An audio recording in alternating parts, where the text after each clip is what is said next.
পৰম শ্ৰদ্ধাৰ আজিৰ এই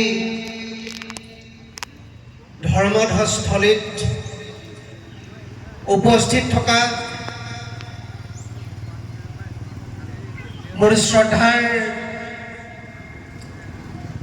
ভকত বৈষ্ণৱসকল,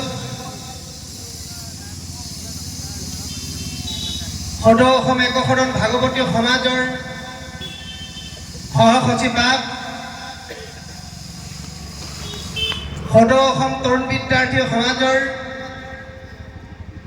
শ্ৰদ্ধাৰ সম্পাদক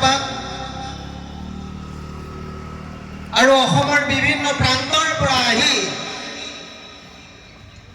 আজিৰ এই পবিত্ৰ স্থানত উপস্থিত থকা তৰুণ তৰুণীসকল, আমি ধৰ্মধ্বজ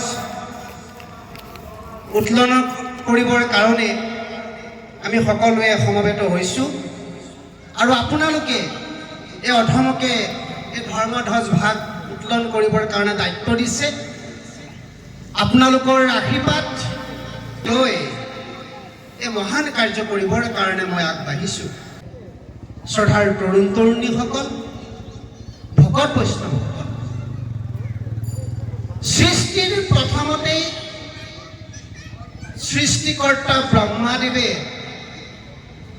পৰমেশ্বৰৰ আশীৰ্বাদ শিৰত লৈ দেৱতাসকলৰ লগত এই ধৰ্মধ্বজ উত্তোলন কৰিছিল।